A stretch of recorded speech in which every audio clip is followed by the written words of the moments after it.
Merhaba, ben Fadime. Kanalıma hoş geldiniz. Bugün sizinle son zamanların trend hırkasını yapıyoruz. Atkılı bir hırka yapıyoruz. Keyifli seyirler diliyorum.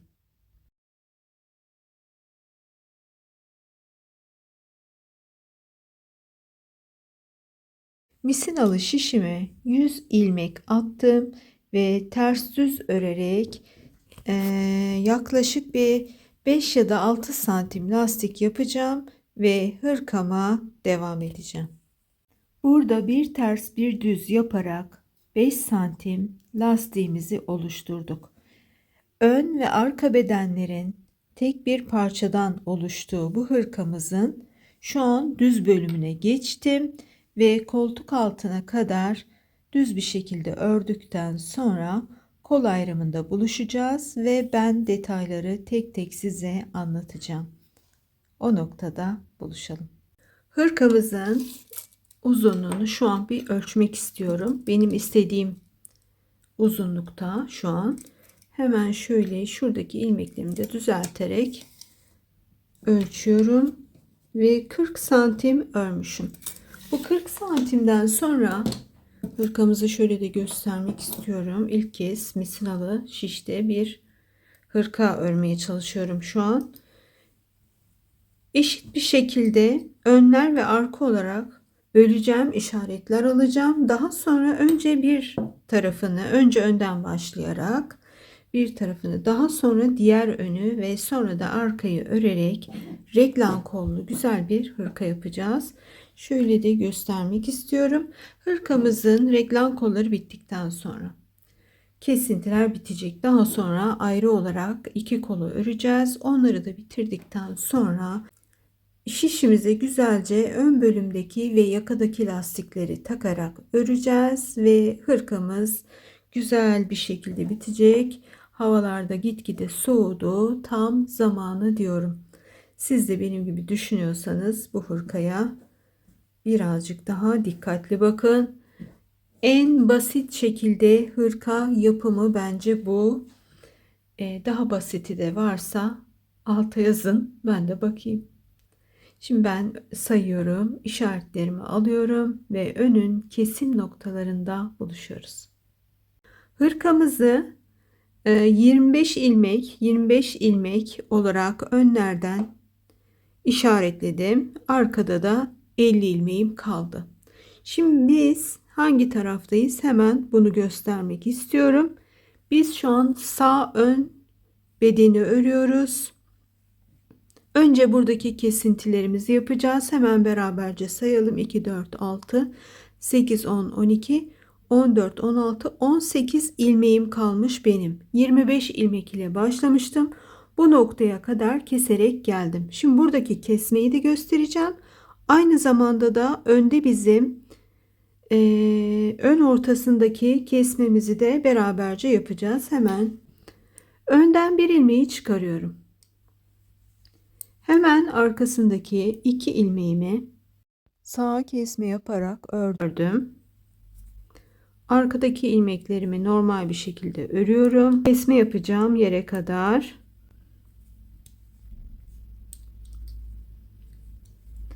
Kesme işlemlerini hep önde yapacağız. Arkada hiçbir kesme işlemimiz olmadan dümdüz öreceğiz.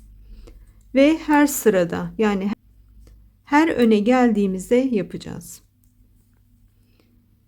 Şurada. Burada 3 ilmeğim kaldı. Ve ben şuradaki 2 ilmeği de beraberce örmek istiyorum. Ve sondaki ilmeğimi de tek örüyorum. Diyeceksiniz neden sondaki ilmekleri, sonda kalan 2 ilmeği kesseydin, niye bu kadar uğraştın? Böyle olduğunda şöyle birazcık daha kamerama yaklaştırayım. Burası daha düzgün gözüküyor. Bunu yeleklerde falan da kullanabilirsiniz. Şimdi biz buraya kol ekleyeceğiz. Ve tersi de düz olduğu için kolumuzu buraya birleştirirken, dikerken veya tığ ile birleştirirken daha düzgün oluyor.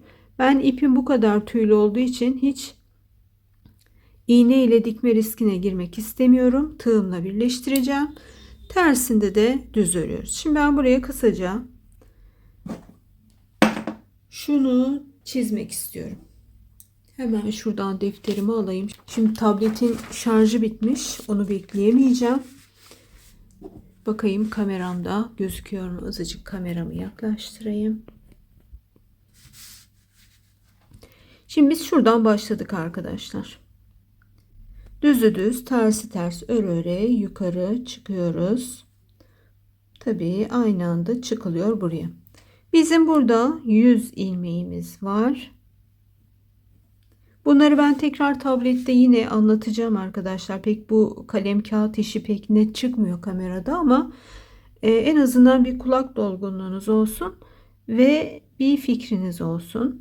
Şimdi buraya kadar geldik. Buraya kadar geldiğimizde ön ve arkayı ayırıyoruz. 25, 50, 25. Bu tabii ki herkesin kendi bedenine göre olacak bir şey. Daha azını da yapabilirsiniz, daha çoğunu da yapabilirsiniz. Bu benim şu an kendi bedenime göre ördüğüm hırka. Ve sonra başlıyorum. Önce sağ burası, sol burası. Şuradan şöyle nokta nokta nokta nokta çizgilerimin olduğunu düşünün. Burası da arka. Bunlar ön. Şimdi bu ayrımı yaptıktan sonra işimiz çok kolay. Burada düz örerken bir müddet düz örüyoruz. Ön ortasında. Burası da ön ortası. Burada her düzde sonda 3 tane kalınca sondaki ilmeği düz örüyoruz. Öndeki 2 ilmeği keserek örüyoruz. Yani ikisini birleştirerek örüyoruz. Buradaki noktamız şöyle yavaş yavaş çıkıyor. Daha sonra elimizde 18 ilmek kalınca şurada bizim artık düz bir gittiğimiz nokta bitiyor ve oradan da kesintiler yapıyoruz. Ve bizim ön bedenimiz şöyle bir görüntüye kavuşacak. Şu noktada bitireceğiz. Daha sonra diğer kolumuzu öreceğiz. Arkayı öreceğiz. Arkada böyle bir sivrilikle bırakmayacağız burayı. Arkada bir yaka kısmımız olacak. Ve biz bu işlemleri yaptıktan sonra ben anlatmaya devam edeceğim. Şimdilik şu kısmı bitirelim. Diğer önü de bir müddet ön ortasından düz çıkarken kolda yavaş yavaş eksiltmeye başlayacağız. Daha sonra aynı ilmeğe ulaştığımızda, şuradaki aynı ilmeğe ulaştığımızda da buradan da kesintiler yaparak böyle bir görünümle hırkamızın ön bölümlerini bitireceğiz ve arkada buluşacağız. Şu an 16 ilmeğim kaldı ve size şunu anlatabilmek için tekrar video açtım. Burada ne yapıyorduk? İlk ilmeğimizi alıyorduk ve şu iki tanesini kesiyorduk. Benim şu an ipim çok tüylü tüylü olduğu için ilk kestiğim ilmekte ne tarafa ilmeğin dönük olduğu pek belli olmuyor ama yakından bakılınca belli oluyor.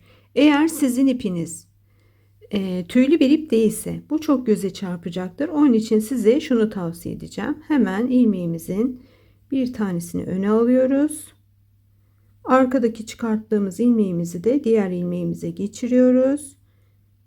Ve bir değiş tokuş yaptıktan sonra şişler arasında, burada benim elime de krem sürmüştüm. Şişler kayıyor. İkisini birden alıyoruz.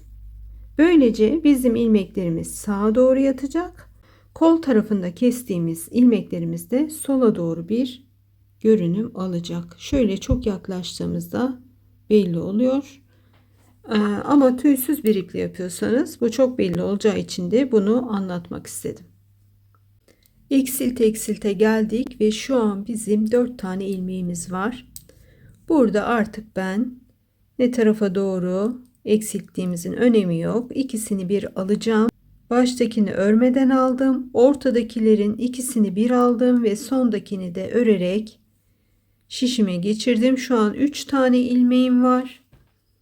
Ve tersinden de normal bir şekilde öreceğim.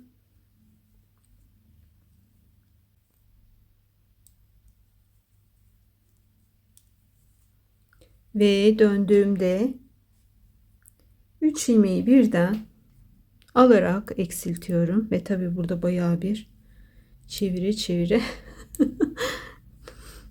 burgulu bir örgü haline getirdim burayı. 3 ilmeğimi birden alarak sağ ön bedeni bitiriyorum. Hemen size de açarak göstereceğim.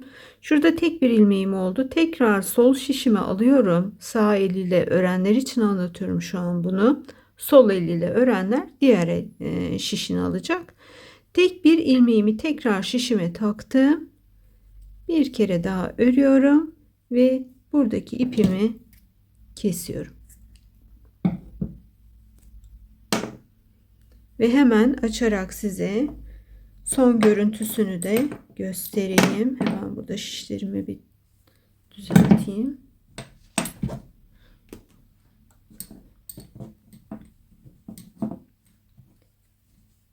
Ön bedenin görüntüsü bu. Şu işaretimden itibaren kaç santim örmüşüz onu da beraberce ölçelim. Düzeltiyorum. Ve şuradan işaretimi almıştım. 22 santim ördükten sonra kesmişim. Buradaki ölçüler ve ilmek sayıları herkesin kişiye özel olması lazım arkadaşlar. Bu ipin aynısından bulursanız ve aynı numara şiş ile örerseniz, benim gibi elinizde aynı bollukta oluyorsa, ki ben bunu videoda nasıl yansıtabilirim bilemiyorum, aynı şekilde örebilirsiniz. Ama ipiniz farklı, şişiniz farklıysa, kiminiz sıkışık, kiminiz bol örüyorsanız, herkes burada örgüsünü kişiselleştirecek. Ben bunu videonun sonunda yine bu hırka kaç bedeni olur kısmını yine güvendiğim bazı firmaların sitelerine bakarak kaç bedene eş geliyor onu öğrenip size yazacağım. Ama bildiğimiz en ünlü firmalar bile maalesef bazı bedenler birbirini tutmuyor. Bunu da bilerek lütfen beden kısmına girin. Herkes kendi beden ölçüsünde örerse en güzeli bu olacaktır. Şimdi sol ön bedeni de öreceğiz. Onun için ne yapıyoruz? Hemen şurada ilmeklerimin dibinden bir alt ilmeğin içerisinden ipimi geçiriyorum. Bağlıyorum buraya. Ve diğer önü de örmeye başlayacağız.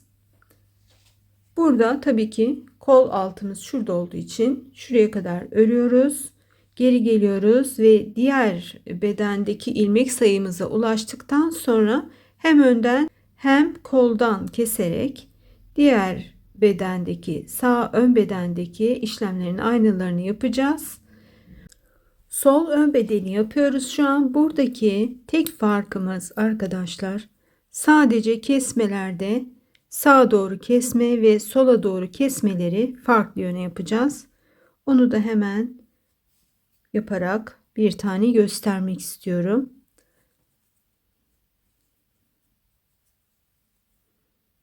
İlk ilmeğimizi örmüyoruz. Üçüncü ilmeğimi sağ elimdeki şişime geçirdim. Diğer ilmeğimi arkadan diğer şişe aldım. Çapraz yaptım. Ve tekrar buradaki ilmeğimi geri soldaki şişime geçirdikten sonra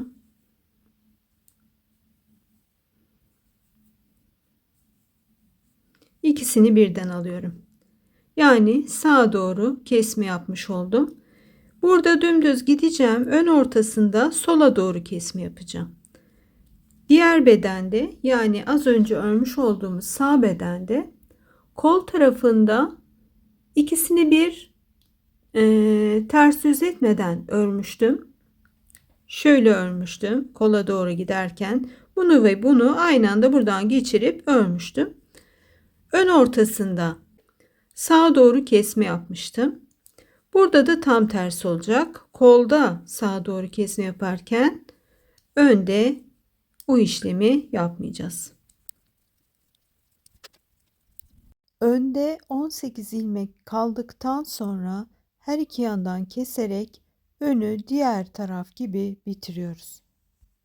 Son durum bu. Şimdi devam ediyoruz. Sağ ve sol ön bedenimiz bitti.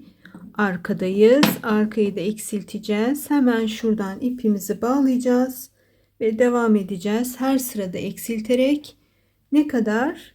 Şuradaki ölçü kadar arkayı da eksilttikten sonra kalan ilmeklerimizi normal bir şekilde keseceğiz ve kollara geçeceğiz.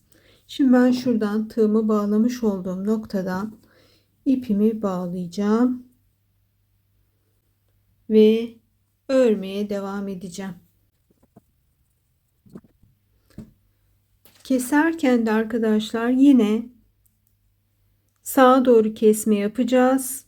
Sola doğru kesme yapacağız ve kesmelerimin hepsini yine hırkamın yüzünden yapacağım.